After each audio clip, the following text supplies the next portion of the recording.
This man, who now identifies as a woman, was in the women's locker room at a Gold's Gym in LA, exposing himself, saying lewd comments to women. And it isn't the first time that it happened. When he was confronted by the woman in this video, Tish, asking him, "Why are you in the women's locker room?" It caused a scene. The police were called, and Tish was kicked out of Gold's Gym. We should all agree that women have the right to feel safe and comfortable in a women's locker room without having to see a grown man naked. So thank you, Tish. You are a hero.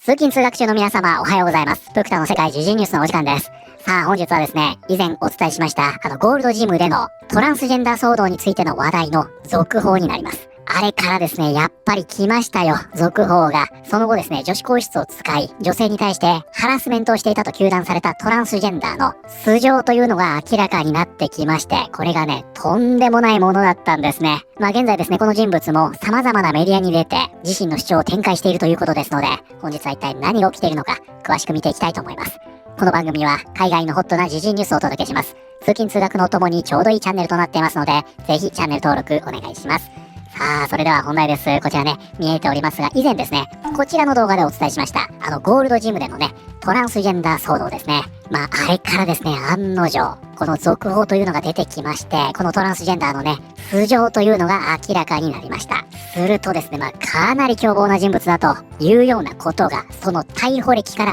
明らかになってきまして、今回の件のこのヤバさが際立ってきたというような状況になっています。で、まずですね、あれからいろいろね、情報というのがアップデートされておりまして、詳細が判明してきたものもあります。で、いくつかね、その辺確認していきたいんですが、まずこちらですね、LA のゴールドジム。こちらですね、最近、EOS フィットネスというところに買収されているということで、厳密に言うとですね、経営自体はゴールドジムの手を離れているとのことです。なんですが、中身の経営がね、ゴールドジムから EOS フィットネスに変わった結果、今回のようになったのか、それとも、この経営がゴールドジムだったとしても同じことが起きていたのか、その辺は明らかになっていません。で、こちらね、ゴールドジム、この件についての声明も出しているんですが、ここでね、私たちは全ての会員にとって安全で敬意のある環境を提供することに尽力しています。私たちは誰もが当ジムを利用する際に良い体験ができることを望んでいます。当施設でのロッカールーム使用に関する方針は、州及び地方の法律に準拠しています。というような形で、その結果どういうことになるのというのをね、みんな知りたいんじゃないかなと思いますが、ここね、結構ぼんやりしたことを言うんですね。今回の件について言及してるにもかかわらず。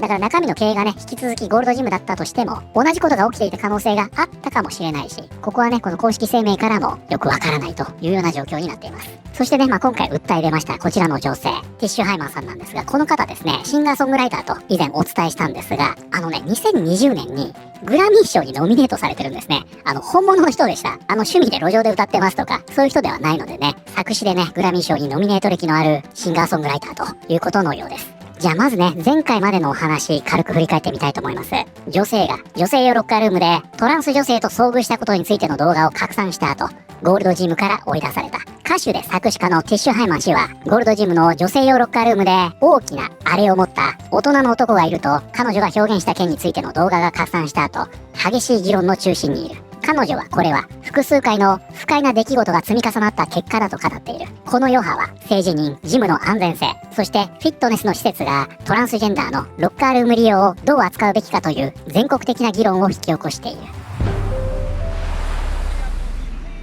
TMZ ライブに出演したティッシュハイマン氏は、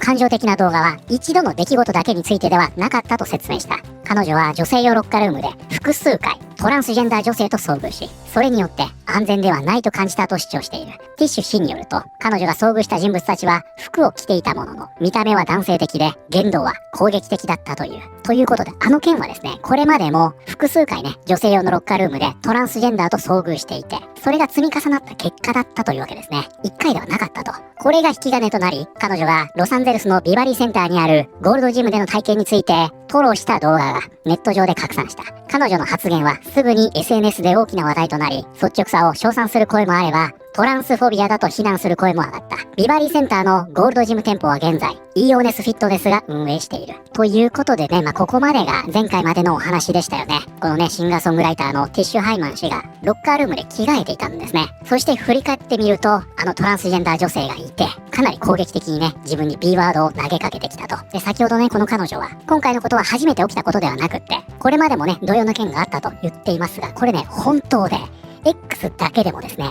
一応ね、自分はトランス女性だと自認しているんでしょう。なんですが、見た目はね、どう見ても男性の会員というのが、女子更衣室に入っていくというのが、様々なジムで目撃されているんですよ。そういった動画がたくさん出回っています。だからね、今回のことが初めてではないというのは、本当でしょうね。あれだけあるということは。そしてその後ですね、こちらに見えております。こうね、トランス女性とされているアレクシス・ブラック氏、同じくね、TMZ のライブで発言しました。これもね、本当に嬉しそうにね、これ出ていたので、正直ね、ちょっと怖いなと思ってしまいましたが、ここね、アレクシス・ブラックの反応とあります。事件に関わったトランス女性のアレクシス・ブラック氏も TMZ ライブに出演して自身の側の話を語った。アレクシスは性別移行の途中であり、現在ホルモン療法を受けているが、まだ男性器を保持していることを認めた。彼女はロッカールームで露出行為は一切しておらず、局部にはタオルを巻いていたと説明した。そういう問題じゃないような気もしますが。で、一応ね、ここに発言の引用がありまして、私自身も完全に理解できているわけではありませんが、彼女が煽り立てている恐怖を植え付ける言説というものはわかります。その時の本当の状況は、彼女が言っていることとは全く違う。実際彼女がああいう態度を取った時はいつも、ロッカールームでは他の女性たちが彼女が私に対しどれほど攻撃的だったのかを見て、私を慰めてくれていたんです。ということで、この人はこの人でね、状況というのはね、全然違うんだと。彼女が、ティッシュさんですね。彼女が自分に対して攻撃的で、それを見た他の女性たちが私のことを慰めてくれていたんだと。このように主張しているんですね。なんですが、今回ですね、このようになりました。元妻をビートポップしたトランス女性が、女性用ロッカールームで数日にわたって自分を狙っていたと歌手が主張。まるで寝室に現れるいじめっ子のようだったという。ということで、こちらですね。beat someone to a pulp とあります。こちらが本日のキーワードになります。pulp。まずね、こちら、pulp ですが、ここにありますが、紙を作るために使われる食物繊維、木材などを水と混ぜて柔らかく湿った塊にしたもの。ということで、これはね、製紙に使う、素材のことですね。パルプ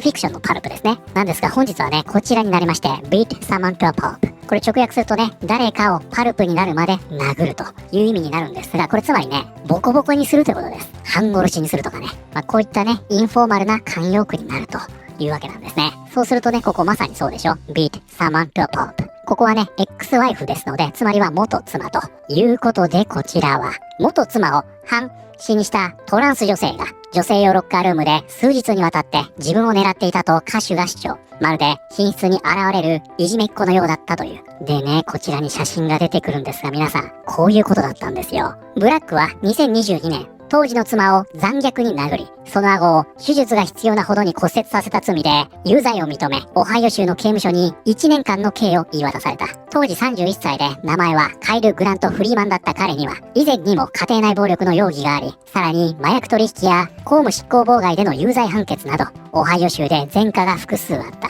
そしてね、ここですよ。これがね、ちょっとやばすぎて。今年の初めにブラックが性別移行をした際、ここね、they、プロナウン使ってますね。ちょっと日本語にするとおかしくなってしまいますが、彼らは被害者である元妻の名前、アレクシスを自らのファーストネームとして選んだ。というのが不気味な点だ。ということでですね、皆さん、やばいでしょ。このね、カイル・グラント・フリーマンという名前だったこの彼は、お薬やね、公務執行妨害、そして暴行の罪で服役しておりまして、今年の初めに性別移行というのをしているんですが、当時ね、自分が殴っていた妻の名前を現在トランスジェンダーとして名乗っていると。これはちょっとね、言葉が適切かはわかりませんが、病的な何かを感じますよね。こういう人だったんですよ。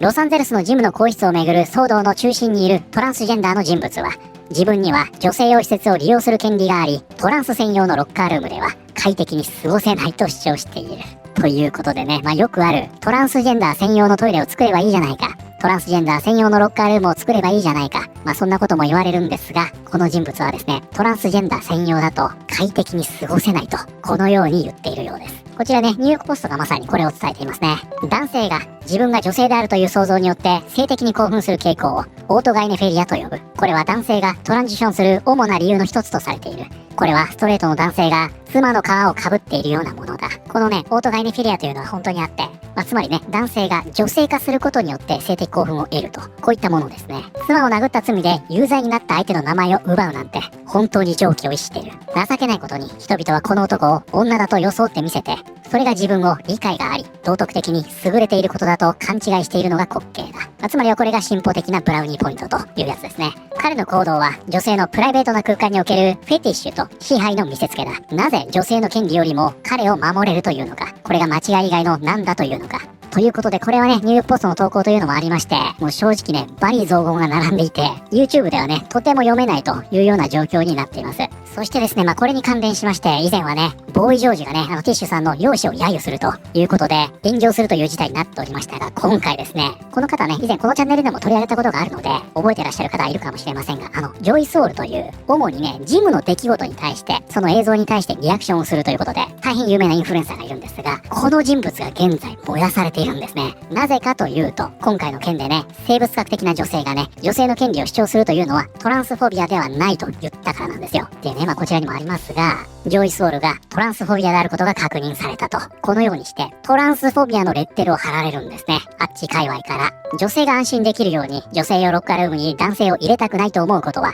トランスフォビアではありません。元妻の顎を折った家庭内暴力の前科を持つ男に、言葉で攻撃された女性を擁護することは、トランスフォビアではありません。もしそれがあなたやあなたの娘に起きたら、同じように感じるはずだ。いい加減にしてください。というようなことで、先ほどはね、ニューヨークポストの投稿に関連するリプや引用を見ましたが、これ以外ではですね、これを糾弾した女性を責め立てる、こういった人物が実際にいるということなんですね。そしてこれを擁護すると、トランスフォビアのレッテルを貼られると、こういった状況になっています。はい、ということで本日はですね、先日お伝えしましたゴールドジムにおけるトランスジェンダー騒動の続報を見てまいりました。いかがだったでしょうか？いやー、どうですか皆さん。これはね、本当に恐ろしいことだと思いますよ。想像してみてください。女性用の更衣室に自身の妻をボコボコにしてね、顎の骨を折り、その他にも様々な前科がある人物が、その妻の名前を名乗って立っているというんですよ。いやー、これね、日本の政治家だったらそんなことは起こりませんよと言いそうなことですが、実際はこれ起きているということなんですよね。